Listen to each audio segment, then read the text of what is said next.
Hi everyone. Uh, I'm Dylan. I'm all those things that they said, and hopefully more. Uh, I was asked to come on and talk about some of the things I've done in my life, some of the projects, and I guess how I ended up here. But it's a bit hard because I've never quite done it before, and it's a bit all over the place as life often is. Um, so I think what I'll do is I'll just talk about the journey as a whole. I'm sure there's some patterns and takeaways here and there, and there's a Q&A at the end, and hopefully you can ask me some more insightful questions that can maybe get what you want out of this session, right? But yeah, I would say it started um yeah, yep. It started somewhere here. So this is my dad and I. He used to be in advertising. He was in advertising when it was a growth industry. But this was in 2012. My journey started because of him, because he was at a point in his career where he could see technology was getting far faster and far better than it ever was. And when technology becomes better, usually it influences behavior. It disrupts jobs, like you see, like your parents would see now. It disrupts industries, and if you ask whether your job or what you're studying for will be relevant or will still be here in the next 10 years, back then you would say probably. Now it's more of a maybe, and in some cases those jobs are completely transformed or changed into something else, right? They're disrupted. So my dad was at a point where he looked at me. I was 10 in 2012, and he and my sister, and was like, uh, maybe the education system isn't quite preparing my kids for that future. Um, and so he quit his job, and we started doing projects as a family that not necessarily would prepare me for the future, but might instill me and my sister with skills that might be relevant, right? Maybe the things that technology can't do, uh, or at least not yet, right? And the first thing we did, this was 2012. We live in an old apartment condo, but we started growing. We started urban farming. So the first thing that we wanted to do was be more sustainable. So that's me. And we were growing. That's my bok choy on my balcony. We were growing super simple stuff, spinach, kangkong, the local stuff, some lemongrass here and there, tomatoes. We're experimenting, not with the goal to be completely sustainable, but just to get a feel of what it is to grow your own stuff. And also, we only grew about 30% of our vegetable intake. But the whole point was to be reconnected to nature, right? Um, and I guess we did this for uh 1 or 2 years, and we met with this guy over here who's beyond low, and it just so happened, it's just a coincidence, we got to know him, and he was heading edible gardens in Singapore in at around that time, and he was asked to share the future of urban farming, why it's important at TEDx Singapore at Singapore Management University, SMU. And he was supposed to give that speech with my dad. And my dad, very creative guy, but also very lazy. He was like, uh, he outsourced it to me, right? Um, so he said, I'm not the future of urban farming, you are. So why don't you go and give the speech? So I was like, whatever, I'll go do it. So it was first speech on why, urban farming is important, why I think people in cities need to go back to growing their own food to be reconnected to nature. And this was, you could say, my first experience in public speaking. And the first project that I guess I did for someone else that was a bit bigger than I could understand at the time, but was still very cool nonetheless. Um, and then we were farming for quite a bit, and then we decided to write a book together. My dad and I was very interested in uh, drawing, comics, storytelling. But I was also a very deep thinker for a kid. So I was always very philosophical. So we came up with a children's book for adults called The Big Red Dot. And I illustrated this, but we came up with the story together. And we wrote it as such. These are just some panels from the book, but it's sort of kind of story for Singapore, right? There's a little red dot. She lives between Easter and Wester. They go like, why do you want to change things? Change is bad. You're too small. The world will just eat you up. And everyone has this sort of existential crisis, right? Do I want to live their lives or mine?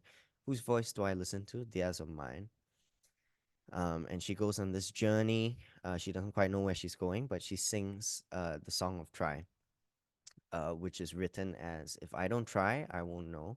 If I don't know, the fear will grow. So I must try, then I'll know. And when I know, the fear will go. Right. And that's the song of try. Yeah. And then she, makes friends with crocodiles. People take dumps on her, but she doesn't care. She climbs mountains that no one's climbed before.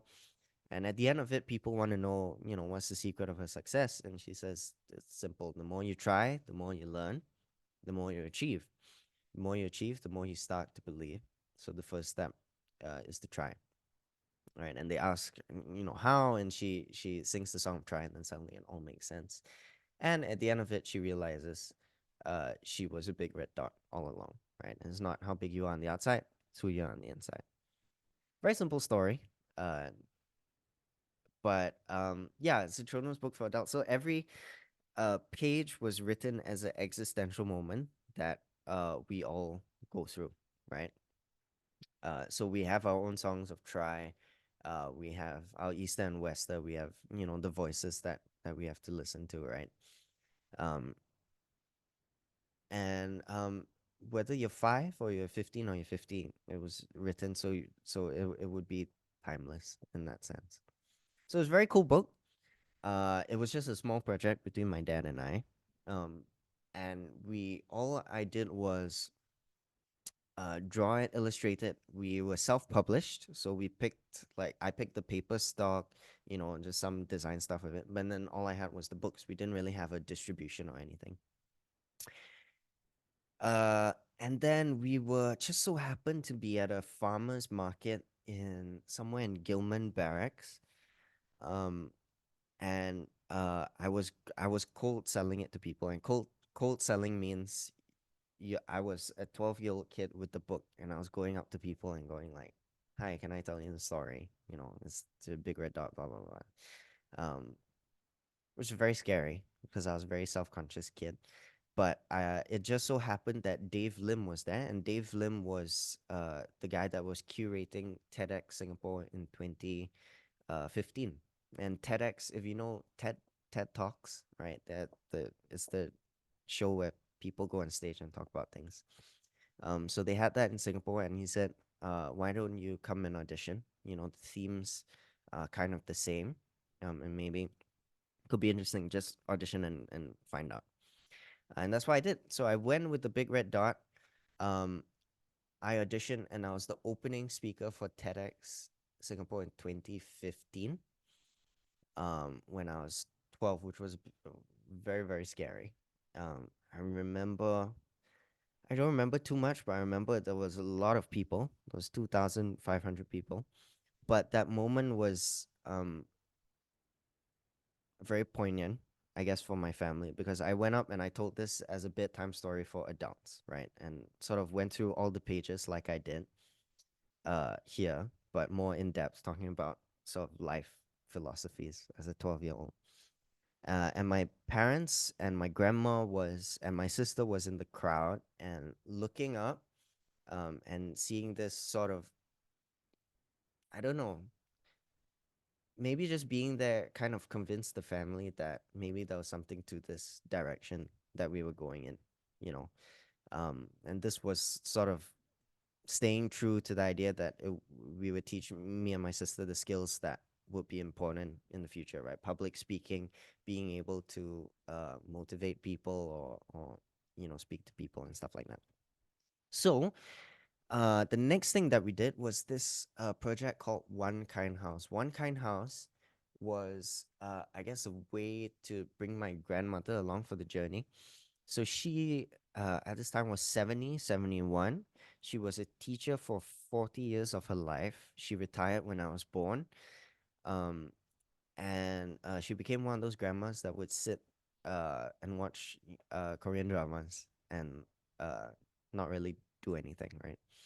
And we thought instead of doing that, um, maybe that shouldn't be retirement. And we talk about active elder aging and engaging communities, three generation, whatever's. Um, so we thought, how can we do this for her? So she has a house where she's fortunate enough to have uh, in uh, in between Siglap and Tanjong Katong in Telok Kurau, which we converted into an urban farm, sort of F&B farm to table space for her. Basically, she cooks for people, and they come in and they cook, or they just enjoy the food. And again, we started with no real goal in mind, just the sort of idea that maybe we could build community along the way. And we call ourselves One Kind House. And it just so happened that when we did this in 2016, so 1 year after I did the book, um, uh, Airbnb experiences was launching in Singapore. It just so happened that one of the people came, and just so happened they're like, do you want to launch with Airbnb experiences? Which means, Airbnb is where people stay, but Airbnb experiences is people come, and they cook or whatever their experience is. So in our case, she does private cooking classes or private dinners if you reach us separately, right? So this is just a glimpse of the house. It's a completely self-sustaining urban farm. So everything that we grow here is used in the cooking classes and the private dinners. We grow a whole bunch of stuff. Most of it we don't use. And downstairs, her brother is the artist in residence. So he's quite a famous painter in the 80s, 70s, 80s. But all his works are there. He's usually there kind of playing basketball or painting.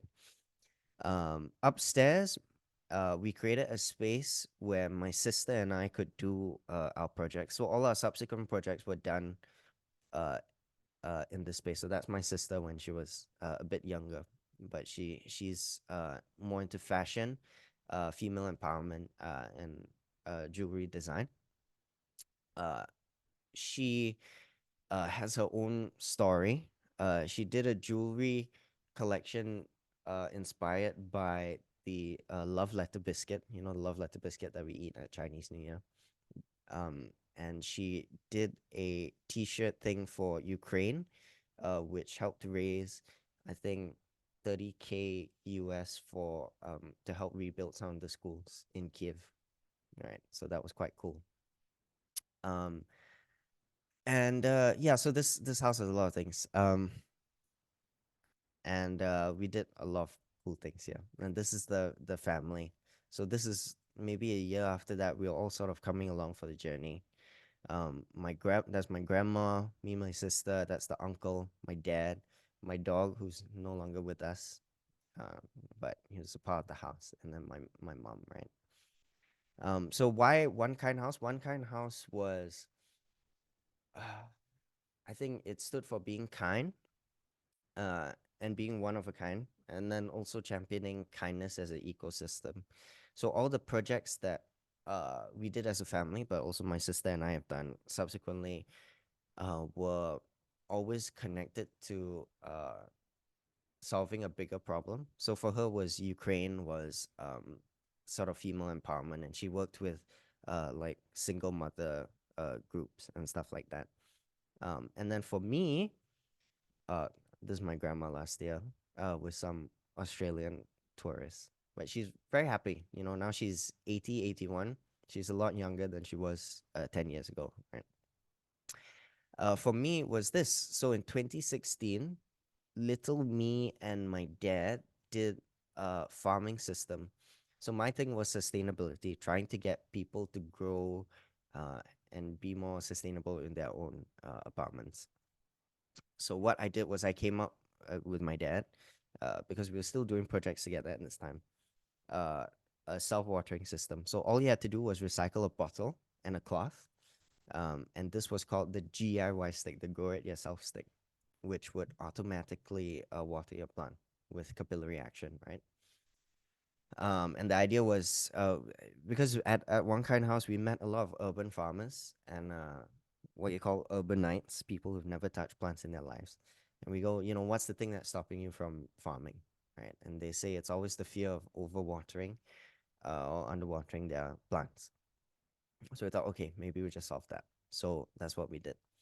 And we launched it on Kickstarter. Now, Kickstarter, uh, if you don't know, was a website, was a platform in 2016 where, and back then it was more raw.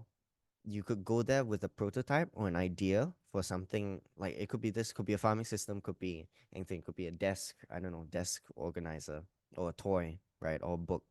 You go there with an idea for something, and if people like the idea, they will fund you. They'll give you money. There'll be some plans that you can create for them, but they give you money, uh, and if you hit your goal, you can then produce the thing that you're trying to make, send it out to them, and you can start your own business. So that's why it's called Kickstarter. It kickstarts businesses.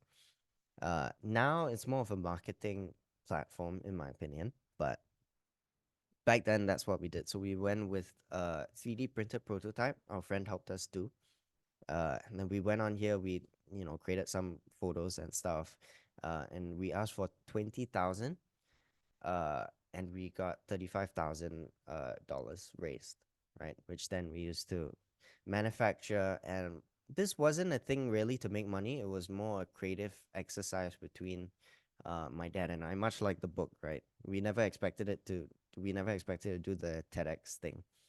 But who knows? Same thing with this. Who knows, right? But it gave us a good glimpse into this and Kickstarter. So that was, we broke even and we've been selling ever since. But it was a project to us, right? And then concurrently, while this was happening, I had a stint as a public speaker for like 2 3 years of my life. When I was 15 to 18, no, 12 to 15, 13 to 16. Um, where because the Big Red Dot resonated with so many people, so they asked me to present it at a whole bunch of different places. So some companies your parents would know, PNG. And then there was a SK2 regional meeting, some National Library events. Then I spoke at Lego headquarters in Singapore in 2016. Just these neighborhood things, and then also these weirdly big events that I would never expect to speak at. But I think people really resonated with the Big Red Dot. Eventually, I spoke at this event called Slush, which is from Finland. It's a Finnish tech convention which came here in 2016. That's where I met this guy. This uh, slightly balding guy is Peter. Peter is the co-founder of Angry Birds. And he was launching he's been to One Kind House. He's a family friend. But back then he was launching a game in Singapore to teach kids particle physics. And he wanted me to speak at the launch of his event because the Big Red Dot is about dreaming big and trying, right? And in exchange, normally when you give speeches, they pay you. But instead of paying me, he gave me an internship at his company in Finland. So 2017, I was 15 for a month. I went up and I was not really sure what I was doing. I was more shadowing everyone, just seeing how a startup function. It was very cool. Finnish people are very nice. And I love working for them. Um, and then we were quite interested in the education system at the time, both me and my dad. And we because they were ranked very highly with Singapore, but the culture and the philosophy is very, very different. This was a few years back, right? So we, as a favor, we went on a tour of some of the local schools. So that's me. We showed the uh, TEDx video that's on the schools, and then we went around. So that's the music room. It's our first glimpse at the at an alternate education system, right? I'm an ACS boy. I was an ACS boy for 10 years, so it was very interesting to see this right when I was 17 before my O levels. And yeah, the huge part of the school is dedicated to the arts. This religious studies. This is metalworking. These kids were making electric guitars, and it wasn't part of the syllabus. It was just we asked them, what were you doing? And it's like, oh, we love music. And we booked the workshop. The teacher's here to help us, and we bought the parts, and now we're making our own guitars. And the only catch was they had to uh, perform with them for school, for lunch. It was very cool, right? And these kids are like 15, 17 years old. They were my age at the time. And then yeah, blah blah blah. I failed everything in my O levels. Let's not look at that. Um, but it just so happened that I came back from Finland, did my exams, failed most of them. Um, and then went to and October was the exams, and at the end of October, I got an email from one of the people in Finland, right? And basically, when we went out, we suggested the idea of an exchange program because Finland's never done something like that before. And when we came back, there was some farewell at the ambassador to Finland's place. And we met some of them again, and we said, "What about the exchange program?" And exams were in October, November. We got an email, and it was like, "There's a school that wants to take you. If you would like to, you can come up in December, and you can see if you want to go to school in Finland." I was like, "Yeah, right. That's very cool." So we went up in December, but it was very much it was as much my parents' decision as it was mine. We went up for a week. We saw the school once or twice. I met some of my friends that I still have now. And it was very much like my parents said, we're all for you going to school, but if you don't want to do it and it's too scary, or if you think it's not gonna work, then we won't, right? And but it has to be your decision.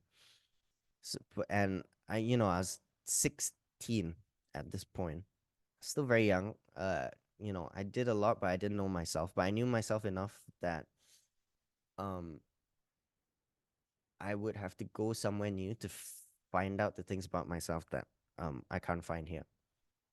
And also my grades here sucked, right? So I was like, yeah, let's just go see. I knew I needed what I call an excuse to be reckless and to sort of find myself. So this is when I went up in December. Finland is very cold. It's like 0 to -20 degrees. Um, but met made some friends. I joined the class band. We played Fleetwood Mac, some very cool stuff. And then we were at a climate protest. This is just some of the stuff that I did in school.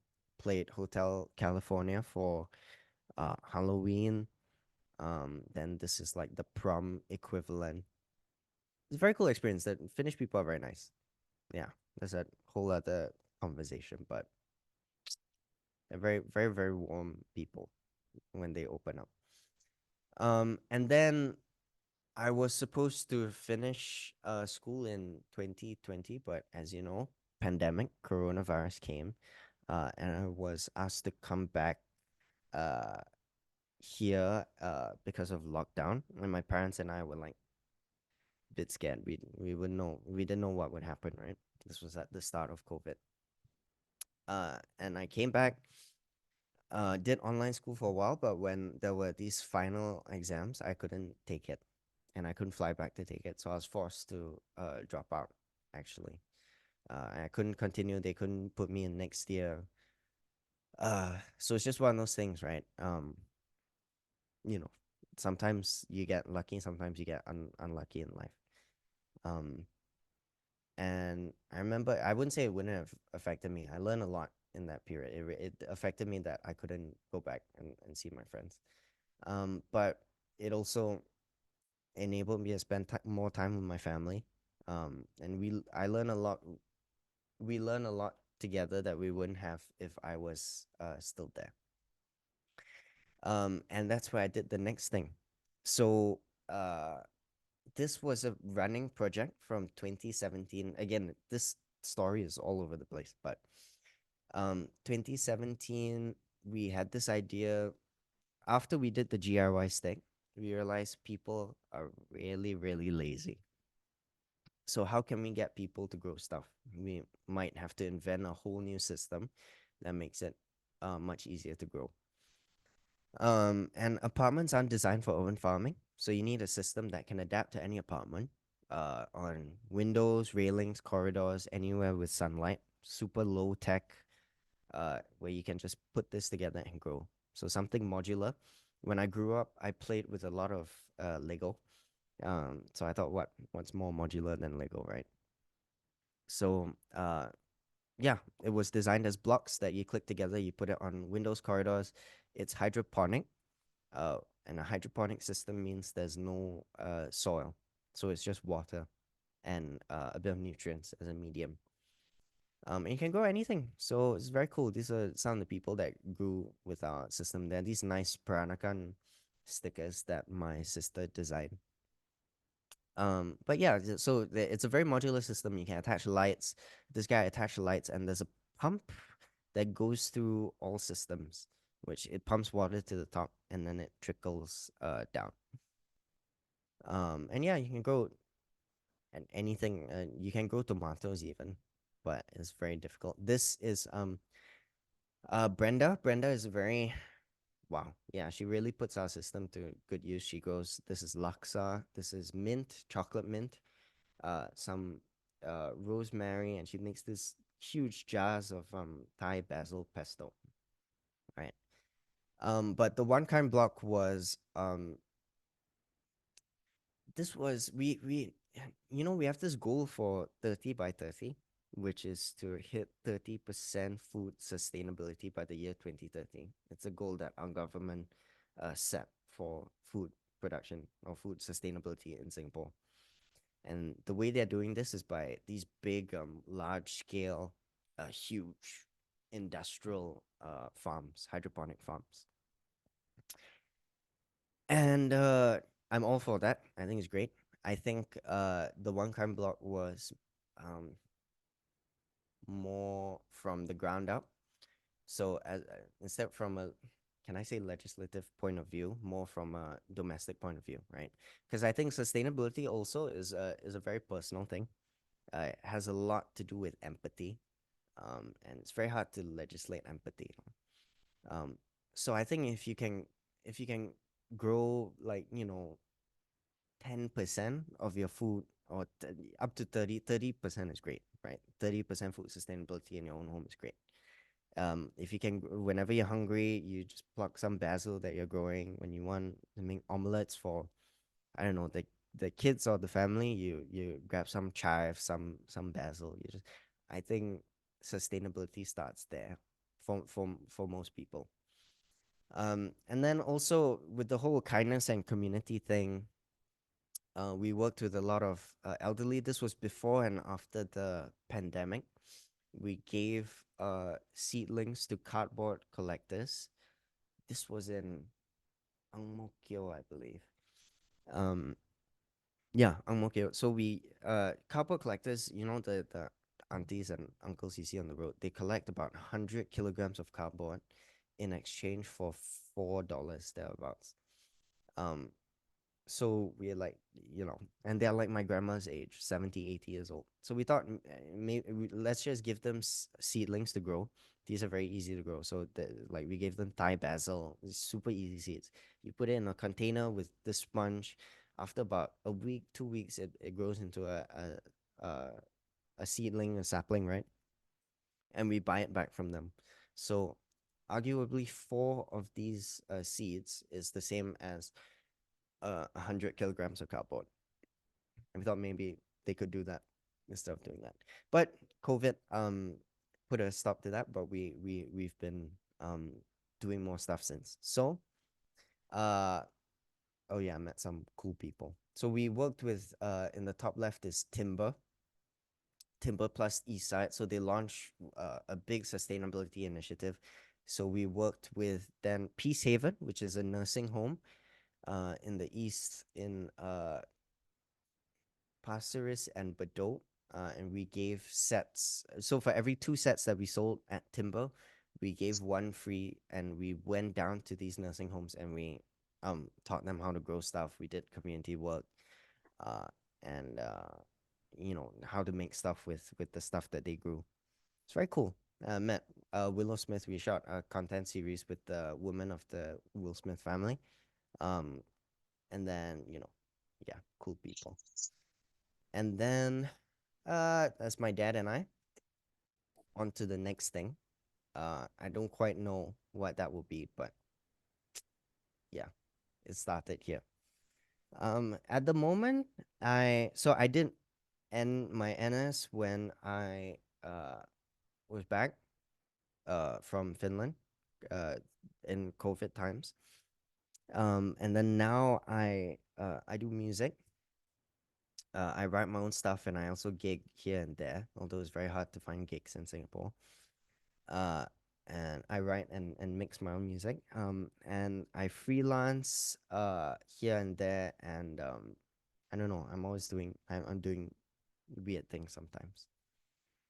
Uh, yeah. Sorry, that was very messy. And I think I trailed off here and there, but that's the story. But I would like to know what you guys would like to know, and maybe that can help put me into perspective.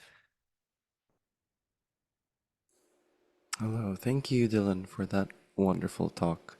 I personally really enjoyed the your journey. It seems very insightful. It really brought a perspective of what happened in the past 20 or so years, 10 years, parang, something like that. Something like that. Yeah, I Yeah, feel so old, man. no worries. Okay. Um, so yeah, as you can see on the screen, do feel free to ask questions in the chat or unmute if you feel more comfortable with that. Dylan, you can just feel free to read the questions in the chat and answer them as Okay, much as you want to. So, yeah. I will do the best that I can. Do I still sell these hydroponic sets? Yes, you can find them at onekindblog.com. But I do have to say we're in the middle of rebranding at the moment. We're The next plan is to get onto Amazon in the US because it's the biggest hydroponics market, and also I think it's very interesting. So that's the next thing that we're doing. Um, yeah. Green black fingers. I mean, farming is it's more, most people are held back by the anxiety. And then also when people are in the mindset that they can't grow anything, they it stops them from trying.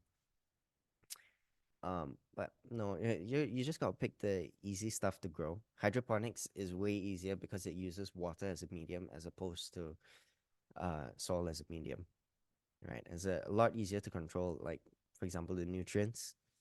And liquid nutrients are a lot. You find it out there. They'll show you what the amount you have to add hun per liter of water or something like that. It's a lot easier to manage, and then grow easier stuff like basil, mint. It's also more rewarding. Plants are like children. You want instant gratification, right? So, uh, they grow very quickly and they're very easy to maintain. What made you want to be more sustainable? I think partly was a family thing. I mean, as a 10-year-old, what makes you want to be more sustainable as a 10-year-old?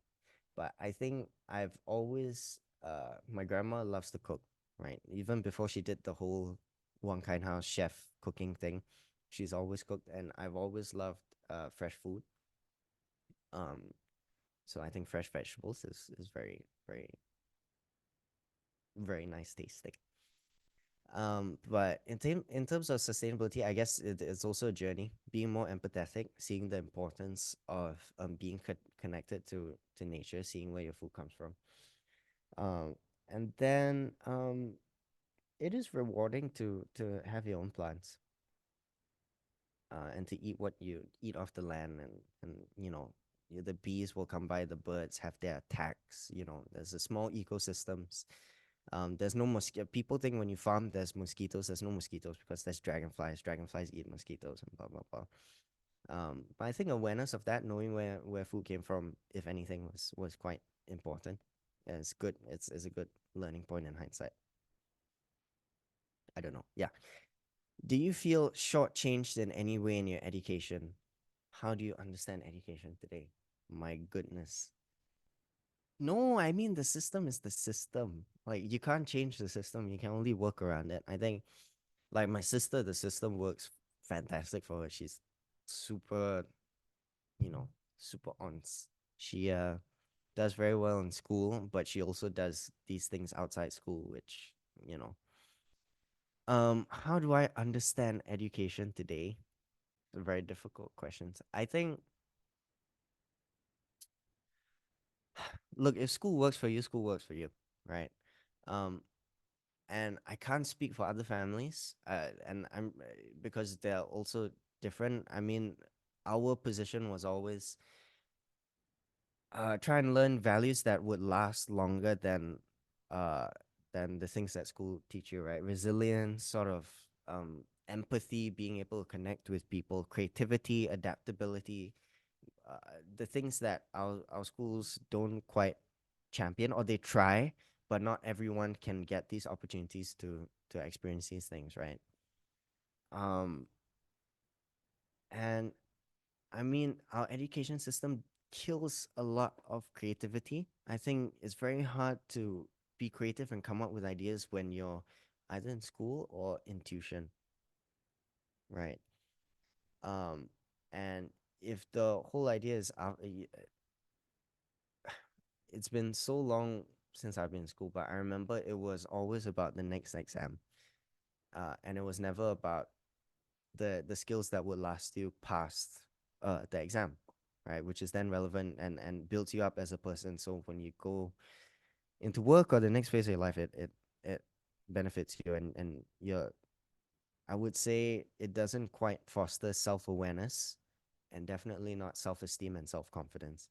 And even though I did like the TEDx thing when I was in secondary one, right? I was 12. Um, when I came out of secondary school, my self esteem was incredibly low. My self confidence was terrible, and when I went to Finland, it was it took a while before I got it to where I think it should have been. Right, I would say that's I wasn't one that benefited from the education system. I didn't do well, but also it's one of those things. It's just not for me, I think. How do I understand education today? I mean, it's a business, right? And also our tuition industry is what, $1.5 billion, 1.4. So it's a business. Um, do you think music is a stable income? No, not in not in Singapore. Definitely not. Um, I mean, yeah, no, no universe. I don't think. Also, I think the way Singapore music works is you have to be recognized somewhere else, leave Singapore, and then only then you're like, wow, and then you come back, and then they have concerts for you, right? Um, but I don't know if this is relevant, but there's this kopitiam along Siglap, soy what's it, soy tua, the small but big, like Teochew.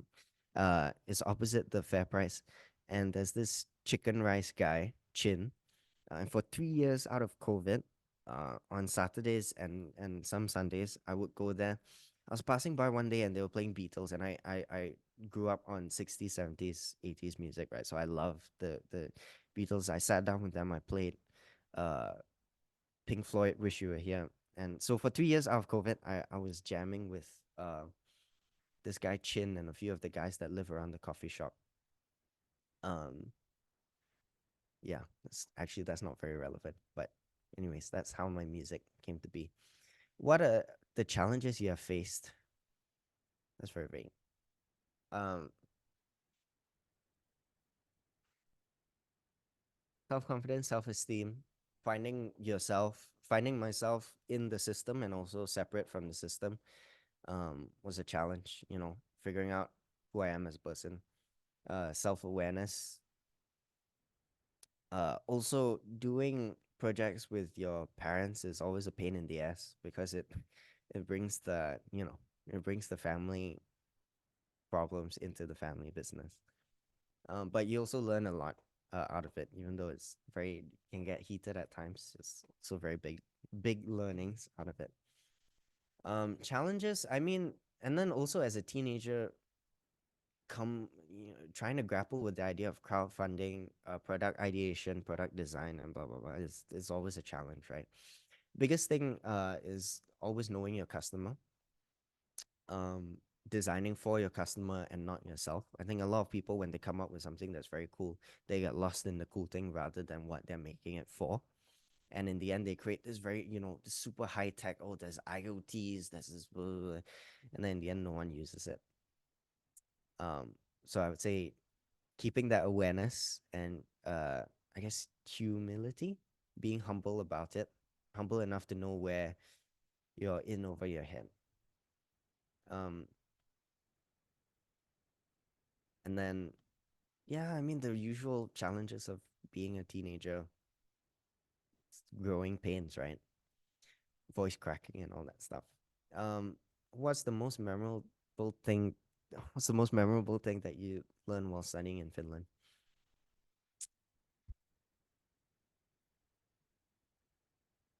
I mean, the easy answer is learning about myself, but the cooler answer is also learning about a whole other philosophy of learning. I think Finland was definitely a few years ago, but was always more of a lifelong learning, skill based sort of. If you ask them, for example, what are they preparing the kids for, they would say the future, but also a sort of I don't know, right? Instead of systems that presume to know what the future is, I think their starting point was a lot better. They're preparing for the I don't know, and then preparing kids with more multifaceted skills, uh, working with their hands, but also connecting with people. Um, I think that stood out to me. Um, there was also a lot of independence in Finland as students. So you're in charge of your own learning. There was a lot of play in school, but there was also a lot of studying in school. Um, and yeah, I mean, just learning. Like for example, when I was in secondary school here, we learned about the Cuban Missile Crisis, which I've since forgotten most of it. But we were classroom, teacher, PowerPoint presentation, 1.5 hours, right? Very standard. When we learned about it in Finland, uh, we always sit in groups.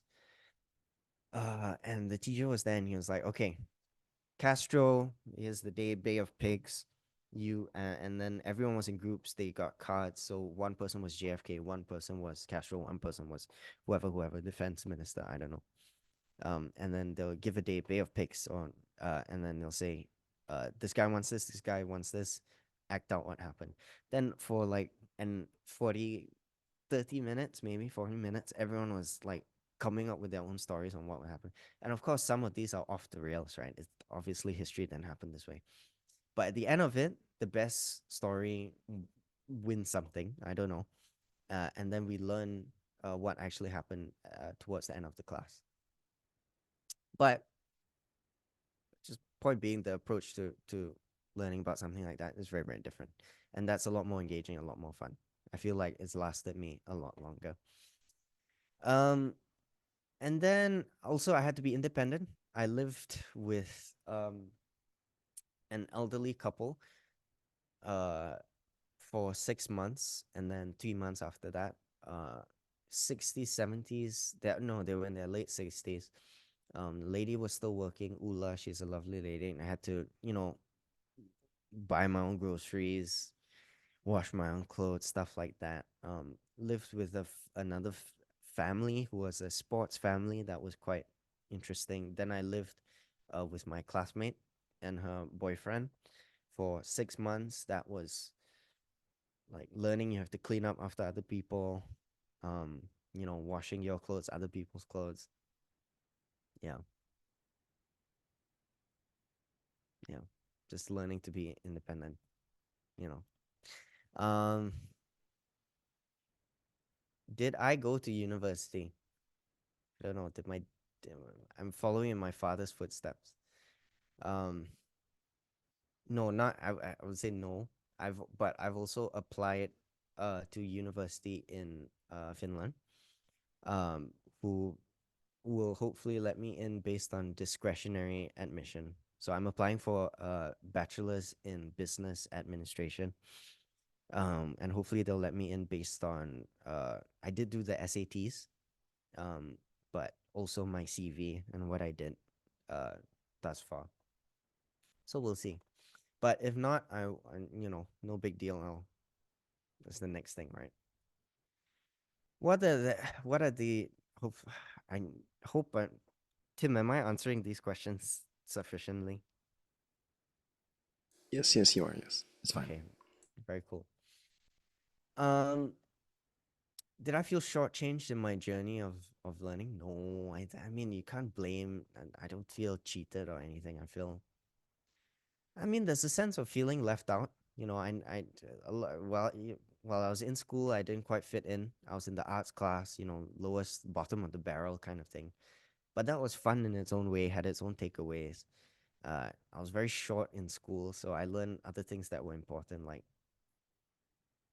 having I don't know, a better personality, sense of humor to compensate for height, right? Um, and making connections, not cheating the system, but like gaming the system, going coming up with ways to put in the least effort in school, but getting maximum yield, right? Stuff like that. But you can't. I don't feel cheated by school. I feel like I learn what I learn, but life, the journey leads you on to the next thing. I don't know, right? Yeah. Um, what are the advantages and disadvantages of urban farming? Advantages: you eat fresh. You grow stuff that smells good. Your apartment smells good. Your house smells good. Um, Eating fresh is very good. Having fresh teas, mint that you can just crush and put into teas is very good. Advantages, yeah, you can't be fully connected to nature, but as much as you can, you know where it comes from, and it does make you a lot more understanding. Farming has shown to, and this is back to the nursing home part that we did. Farming has been shown to reduce depression, the effects of dementia in elderly patients, but also just general. Singapore is very worked up, tightly wound society, right? So it helps with overall mindfulness. Just take a chill pill, go look after some plants. And what you realize is you're a lot more aware of like the weather as well and the climate, right? You know when it's raining, when you have to water your plants. And also if you're just there, you sit there for 5, 10 minutes in a day, you're just, I wonder if my basil is getting enough water. And you just think about that's mindfulness. I think it's a lot more beneficial than a lot of people give it credit for. Disadvantages, if you're married and your spouse doesn't like soil or plants because they think there's insects, yeah, it's a whole other problem. That's a disadvantage. So yeah. And I don't know. I think disadvantage is I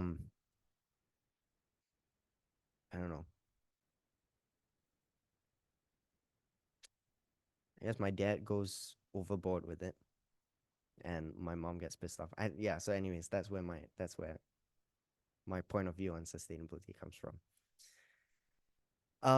Tell us more about the climate protest rally you attended. In your opinion, how much responsibility should we take place?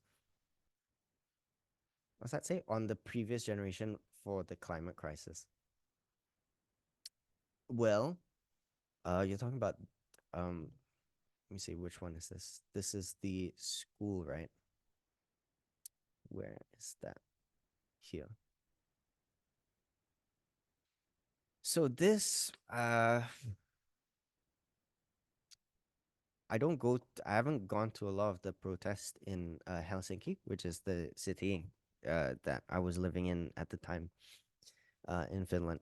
Um, but this was when Greta Thunberg was doing her thing. Greta Thunberg is that Swedish, uh, you know, very pro-climate uh, young woman. And I think school gave us an option. They said you can come to class or you can go to the protest, but you have to show proof that you were there. So that's what this photo is for. And then of course we are like school or climate crisis. Let's go to climate crisis. So that's why I was there. But also it's very interesting. It's very like they had singers, performances, sort of rappers doing their own thing. This was at the steps. I remember this was at the steps of the Parliament House. Um, and I don't remember specifically what it was for, but yeah, I know, very interesting experience. How much responsibility should we place on the previous generation for the climate crisis? I don't know. I feel like behavior and greed is a very difficult thing to change. You need a lot of money to change behavior. And that's, I don't know, I think that's always been the case. I think eventually humans operate in a way where the water has to be at your knees. And then you start to do something. Be like, maybe I shouldn't have, you know, I shouldn't have, I don't know. I shouldn't have done whatever I shouldn't have done. Um,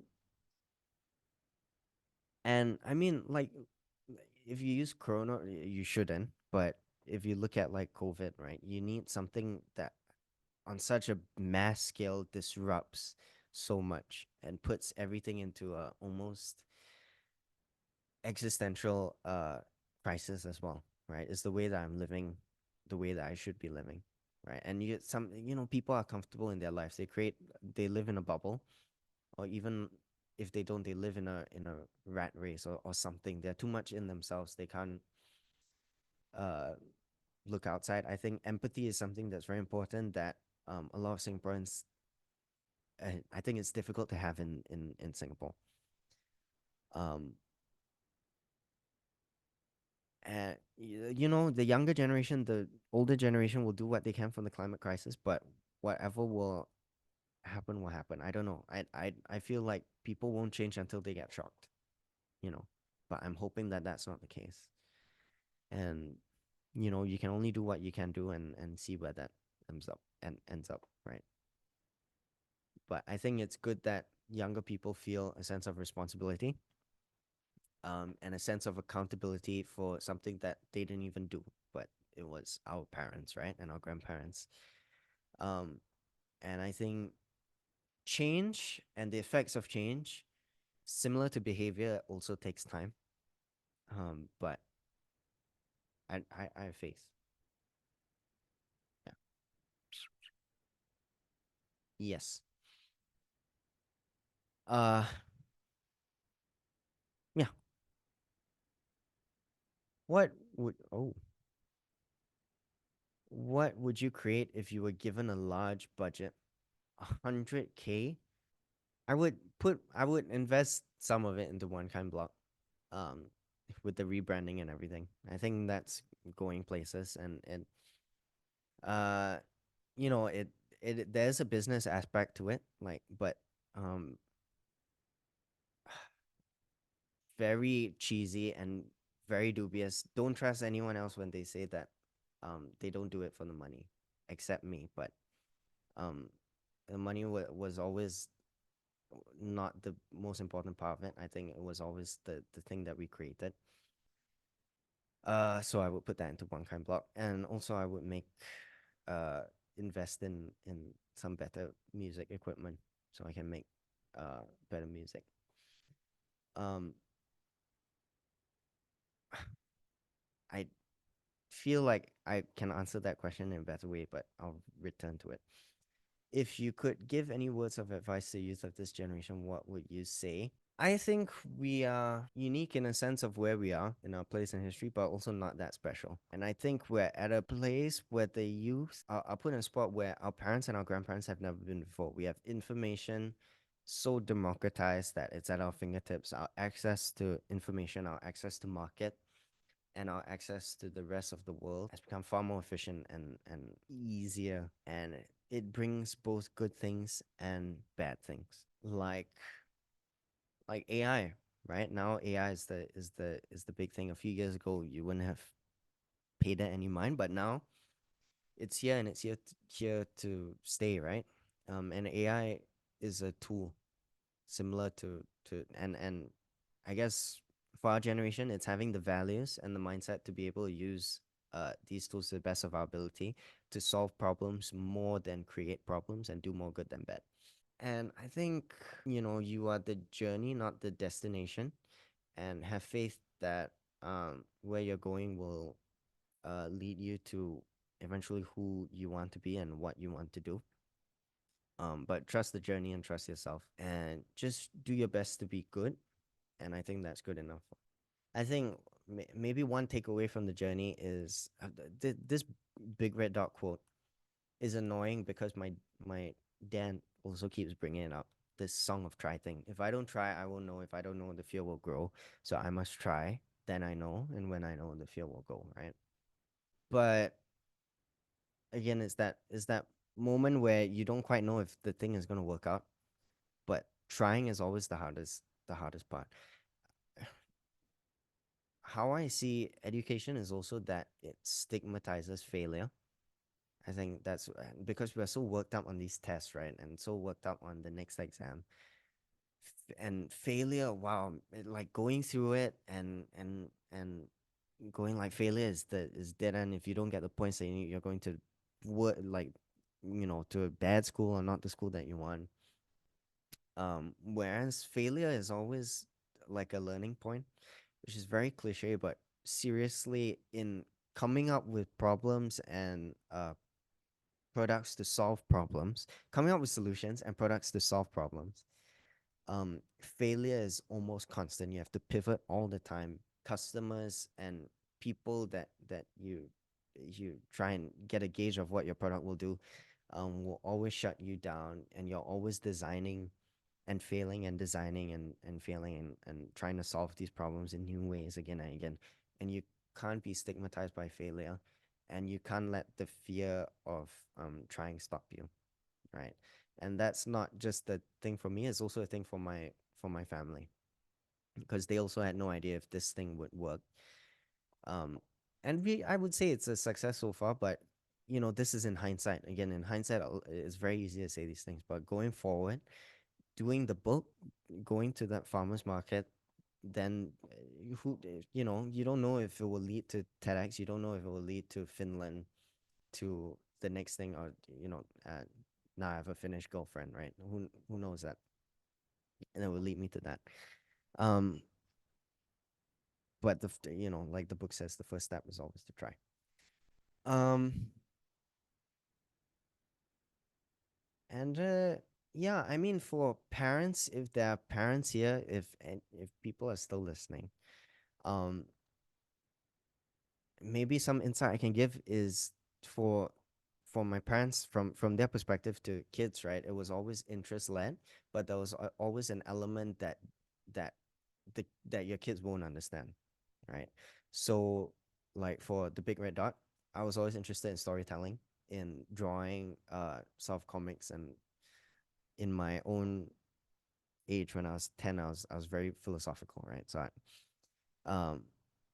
So my dad was like, let's take these things, but then also do something new with it. Let's just write a book, see where it goes. And not with a specific goal in mind to make money, but just the act of doing these things and acting on inherent creativity and not killing it, or not letting the system kill it, I think was a big part of my upbringing.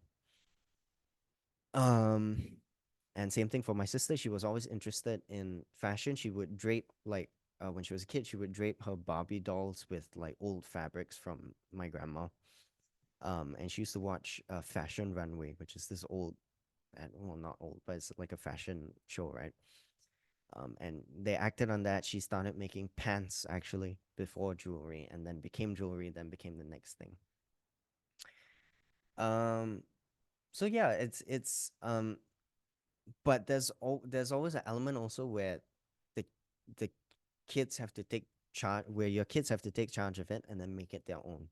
So at the farmers market, I was the one that was going up to uh uh parents, dads, and the dads were there to drink, but the moms were always there to be approached. So I would go to the moms, and then that was me, not my dad, right? Um, then the TEDx thing, part of me wanted to do it. My dad wanted me to do it because, of course, it's such a big thing, right? But also, if you go and watch the TEDx talk on YouTube, a lot of that wasn't my dad. That part of public speaking and conveying a message and a story and connecting with people also can't be taught. So that there's also an element where your kids have to take charge and they'll make it their own thing, and you then have to be mature enough as parents to let it go. Okay, yeah. Surprised I was 21, thought you were 18. Yeah, I have a young face. Okay, last thing, one kind house. My grandmother this year decided to sell it. It's been 10 years. It's been a wonderful journey. We've done a lot of stuff, but I think she's outgrown it. She wants to chill out a little bit, but she also wants to explore the world. So we met a lot of people because One Kind House is open to locals and tourists, right? So a lot of tourists come by, and visitors, and we've made a lot of connections. So she's going to sell it, or she sold it already, and she's gonna travel this year. Sometimes with the family, sometimes with other parts of the family. But we are, for example, this May we are going to Finland to do a pop up, because some Finnish people did a content series with us in December. Uh, and we're going to Helsinki to do a pop up in one of their restaurants. Um, and after Helsinki, we're going to do Amsterdam, and Netherlands, and The Hague, right? That's the place in Netherlands, The Hague. And then we'll come back. Then end of the year, we might do Barcelona. We met a lot of people from there. They've invited us to like their family homes, which is very cool. Then who knows? New Zealand, Australia is a place where my grandma has always wanted to go. But yeah, she's very young at heart. If we didn't do the house, One Kind House, she wouldn't have been who she is now. And she's a lot more less repressed for someone of her generation, and a lot more funny. Uh, Especially when she's drunk. She loves wine and she loves alcohol, and I'm happy. Even if one, that's the thing, even if this book didn't work out, even if One Kind House didn't work out, all these things fail, it doesn't matter. It's just doing these things and the experiences. And of course, the money is the income, is part of it, making what you put in, right? But also the value of then spending 10 years growing up with your grandparents, what's the value of that? Yeah. Anyways, that's my story.